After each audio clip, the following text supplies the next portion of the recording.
E aí galera do canal do Cidadão do Game, sejam bem-vindos a mais um vídeo e hoje eu vou explicar pra vocês a relação entre a mitologia greco-romana original com a mitologia criada para o universo de God of War. E antes de começar eu só preciso ressaltar aqui que esse vídeo foi feito com partes da sessão spoiler de God of War. Pra quem não sabe, a sessão spoiler é um quadro aqui no meu canal onde eu conto a história completa de qualquer game ou franquia com todos os detalhes e spoilers. Então se você quiser saber a história completa de God of War, seja a história do Kratos e a história de todo o jogo até o final dele, eu recomendo que você assista lá a sessão spoiler, tá certo? Tem link aí na descrição. Eu decidi fazer esse vídeo aqui de uma maneira separada para mostrar essa informação que está escondida entre aspas na sessão spoiler, né? Às vezes a pessoa não clica no vídeo porque não quer assistir a história completa de God of War, mas de repente quer saber sobre a mitologia do game. Então por isso que eu fiz essa separação aqui, para vocês terem um vídeo a mais aí durante a semana e também para quem quiser saber da mitologia de God of War. Só lembrando a vocês que inscrito mafioso, deixa like no começo do vídeo. Simbora! Fiquem sabendo que neste vídeo aqui eu não vou abordar exatamente tudo sobre a mitologia grega original. Como assim, Sidão? Bom, o universo de God of War se passa numa versão adaptada da mitologia grega, com diversas alterações ou até mesmo criações que foram feitas pelos próprios roteiristas do game. Portanto, não levem a sério tudo que eu vou explicar aqui sobre mitologia, tá? Pois eu tô falando dela dentro do universo de God of War. Não vai me fazer uma prova na escola usando essas informações que eu tô dando aqui e depois jogar a culpa em mim, né? É sempre bom pesquisar um pouco antes, tá? Se eu fosse abordar tudo sobre a mitologia grega original, mas tudo sobre a mitologia grega de God of War, esse vídeo seria praticamente infinito, tá? Portanto, estejam avisados. Como toda a origem desse universo mitológico é contado de maneira interpretativa, como se fossem antigas lendas, eu vou repassá-la para vocês em forma de historinha de Niná, tá bom? Simbora! Quando o primeiro universo apareceu, não havia nada, apenas caos.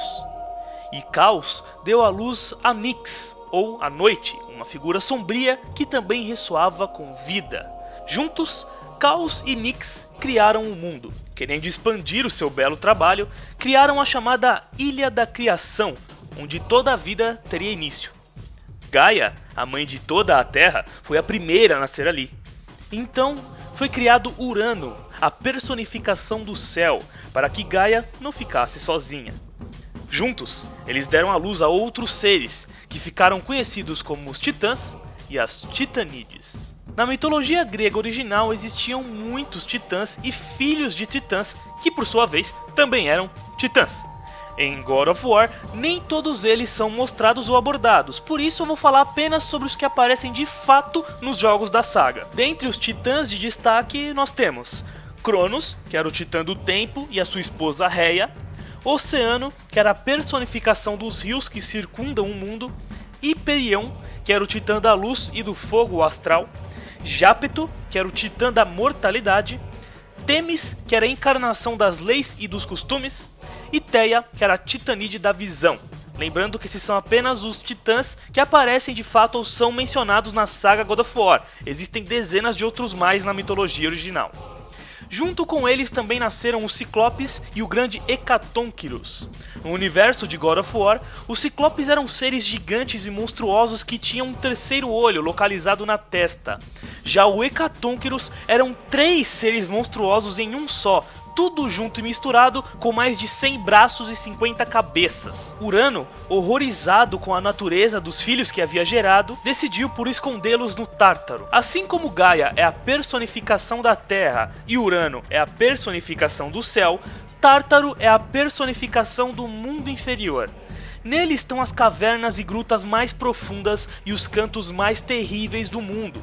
Em God of War, esse local fica nas profundezas do submundo.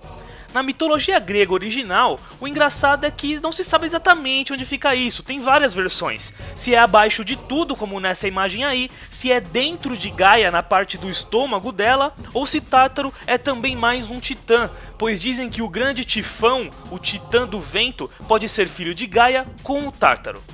Estranho, né? Furiosa com o tratamento que Urano deu a seus filhos, Gaia pede a ajuda de Cronos para trair Urano.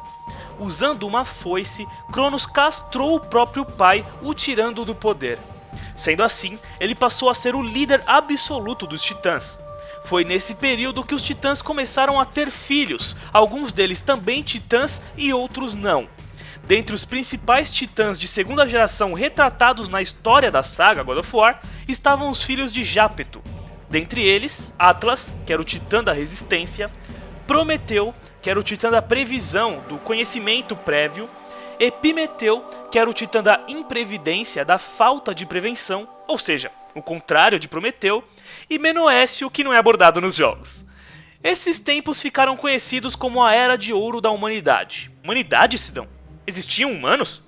A partir desse momento sim, pois Epimeteu e Prometeu juntos criaram todos os seres vivos, tais como os animais e os humanos. Na Era de Ouro, os humanos não envelheciam, mas morriam pacificamente. A primavera era eterna e as pessoas eram alimentadas com bolotas de um grande carvalho, com frutas silvestres e mel que gotejava das árvores, e a terra produzia comida em abundância. Todos viviam felizes de sofrimentos, pois a paz e a harmonia predominavam, e o mal ainda não existia. Tudo corria bem até que as Moiras, que eram as 3 irmãs que determinavam o destino de todos os seres vivos, previram que Cronos seria traído pelo próprio filho, assim como ele havia traído seu pai. Desesperado para não perder o trono, Cronos presenteia as irmãs com os corcéis do tempo, na tentativa de fazê-las mudar o seu destino.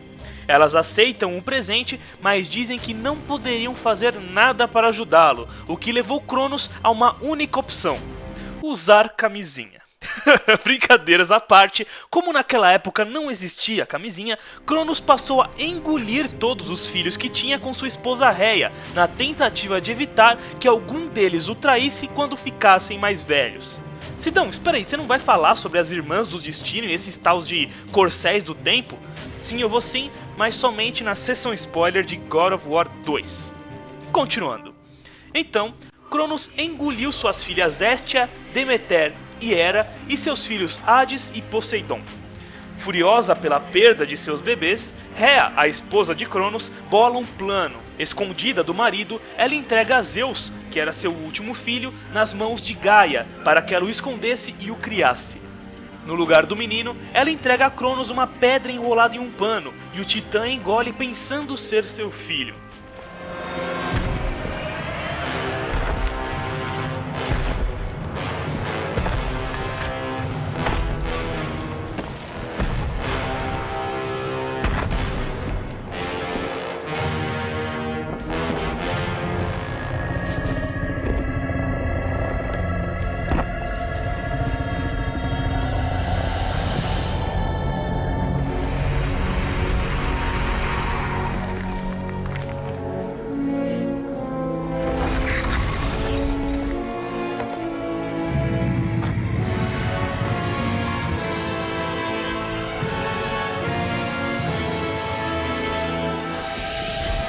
Burrão esse cara aí, né? Zeus cresce sob os cuidados de Gaia e cria um ódio enorme pelo pai. Ao ficar adulto, Zeus vai até Cronos e o enfrenta, libertando seus irmãos e irmãs no processo sem matar o titã. Na mitologia original, Zeus abre a barriga de Cronos e os tira de lá, mas em God of War não é especificado exatamente como o 6º filho de Cronos libertou seus irmãos. Furiosos, Zeus e seus irmãos declaram uma guerra aberta contra os titãs, incluindo a própria Gaia, culpando a todos pelo pecado de um só. Eles se autodenominam deuses e passam a se chamar de Olimpianos, pois iriam tomar o trono dos titãs, que ficava na maior montanha do mundo, conhecida como o Monte Olimpo. E assim tomou-se início a Grande Guerra, onde deuses e titãs lutaram ferozmente um contra o outro. A batalha foi tão, mas tão intensa que a destruição formou a paisagem do mundo mortal, sacudindo a terra com terremotos, ruínas e até criando montanhas. Alguns titãs traíram outros para se juntarem aos deuses, tais como Prometeu e Hélios. Durante a batalha, Zeus libertou os Ciclopes e o Hecatonqueros do Tártaro. Em gratidão, eles ajudaram os deuses contra os titãs, e os Ciclopes forjaram o relâmpago de Zeus, o tridente de Poseidon e o elmo de invisibilidade de Hades, itens esses que foram cruciais na batalha. Após muita luta, com os deuses se sobressaindo, Zeus cria uma espada para acabar de vez com o conflito, e ela foi chamada de a Lâmina do Olimpo. Após tê-la em suas mãos, ele a usa em todos os titãs de uma só vez. The Blade of Olympus. I banish you to the darkest pits of Tartarus.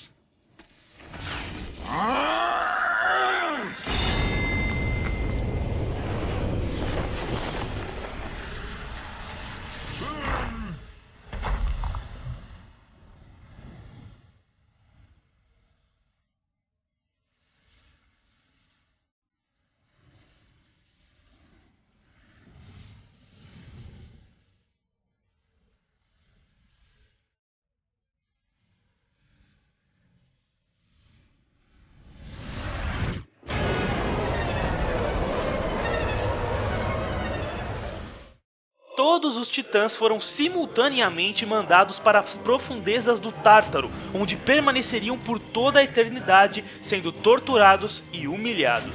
Sendo assim, Zeus, Poseidon e Hades dividiram o mundo em 3 partes. Zeus seria o governante dos céus e o grande rei dos deuses e de todo o universo. Poseidon seria o governante dos mares e da água, e Hades seria o governante do submundo, a parte mais obscura do mundo, onde todas as almas dos mortos iriam perambular. A Grande Guerra causou tanto estrago que, devido a toda a violência, ira e corrupção ocasionada nela, nasceram os males. Sabendo que esses males poderiam um dia colocar todos em perigo, Zeus ordenou que Hefesto, o agora denominado deus de toda a tecnologia, ou seja, o deus dos ferreiros, artesãos, escultores, metalúrgicos, etc, criasse uma caixa onde esses males pudessem ser guardados e escondidos. Sabendo que nenhum metal seria forte o suficiente para conter os males do mundo, Hefesto forjou a caixa a partir de um poder maior até mesmo que os deuses, a chama do Olimpo. Esse fogo era tão ardente e letal que qualquer um que o tocasse morreria instantaneamente, o que seria perfeito para manter a caixa em segurança. A única chave para abri-la era uma menina que Hefesto criou a partir da própria chama. Seu nome era Pandora. Mas Hefesto amava Pandora, assim como o pai ama a filha, e tinha medo que Zeus a tirasse dele. Para evitar isso, ele teve uma ideia que Zeus aprovou na hora: criar um templo cheio de armadilhas que ficaria nas costas do titã Cronos e esconder a caixa lá dentro. Sendo assim, eles chamam o grande arquiteto humano Patos Verdes III para construir o templo. E assim foi feito. Cronos foi obrigado por Zeus a engatinhar eternamente pelo deserto das almas perdidas com um puta templo gigante em suas costas. Durante décadas, Patos Verdes III construiu e lotou o templo de armadilhas para que ninguém chegasse a tal caixa de Pandora. Sendo assim, ela foi fechada com todos os males do mundo dentro dela. Mas Atena, filha de Zeus e deusa da sabedoria, decidiu colocar um ingrediente extra na mistura. E não era o elemento X, e sim a esperança. Caso um dia os males fossem libertados, a esperança iria junto para que a humanidade tivesse uma chance de prosperar. Sidão, fala mais sobre Atena, você nem tinha falado que Zeus tinha esposa, mano, explica isso direito, tio. Seguinte, Zeus era casado com a titanide Metis, filha do titã Oceano, com sua esposa Tétis. Ela tinha o poder da metamorfose e podia se transformar em qualquer coisa. Gaia profetizou que Zeus teria 2 filhos com Metis, uma mulher que seria igual a ele em força e sabedoria, e um homem que seria o rei dos homens e deuses, ou seja, que tomaria seu lugar no trono.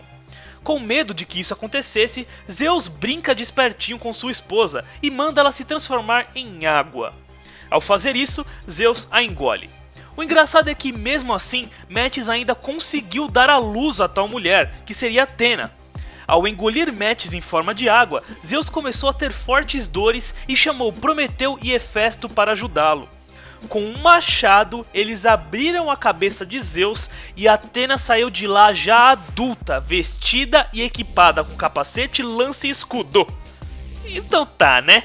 Após Metis morrer, ou sei lá, ser mijada por Zeus, o rei dos deuses se casou com a própria irmã, Hera, a deusa das mulheres e do casamento.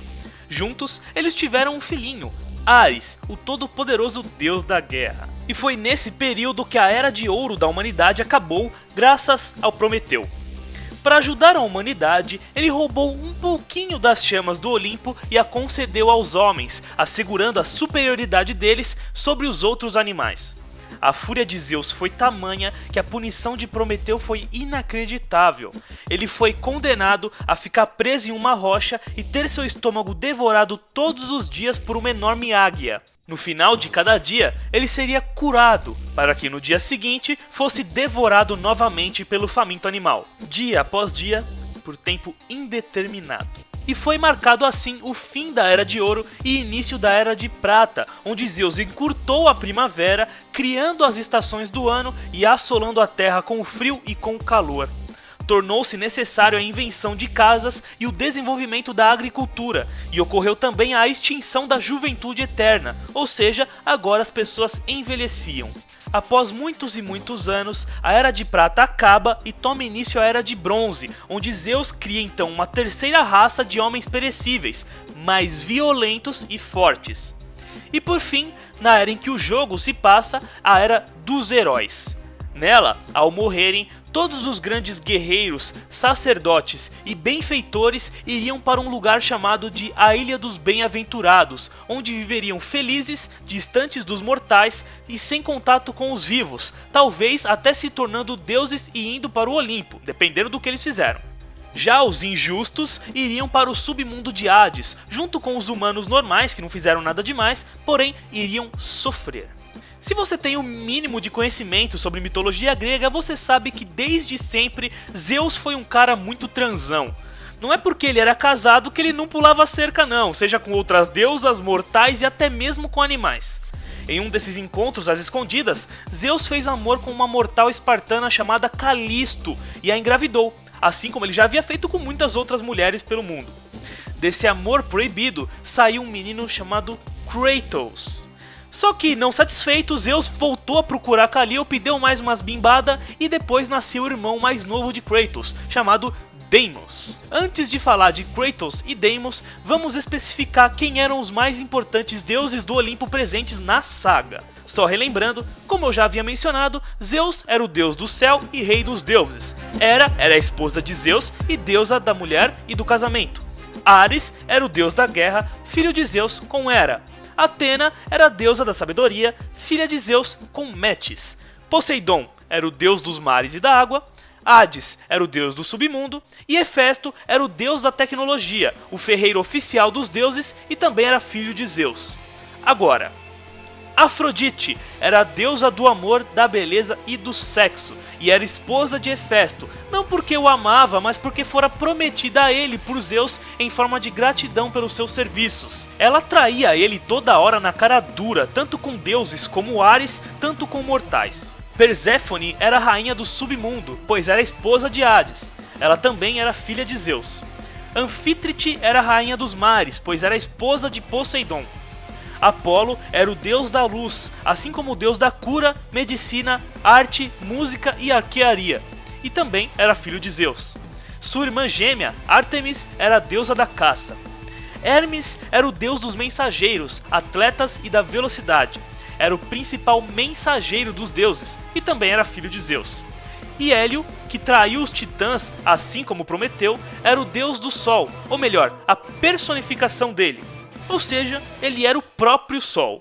É isso aí, galera, essa é a mitologia de God of War. À frente disso, já faz parte da seção spoiler do game, onde eu conto a história completa de Kratos e também spoilers sobre o primeiro jogo da saga. Se você quiser assistir, lembrando, link na descrição, tá certo? Não deixe de conferir, que é um vídeo sensacional, muito bem trabalhado. E se você gostou desse vídeo aqui, não esqueça do seu gostei, de se inscrever no canal e, é claro, de me ajudar lá no Patreon, para que o canal possa crescer cada vez mais e eu trazer projetos novos, beleza?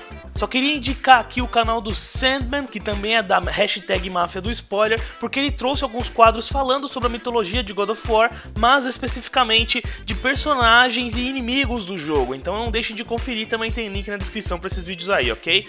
Muito obrigado, um grande abraço e aqui foi o Sidão do Game.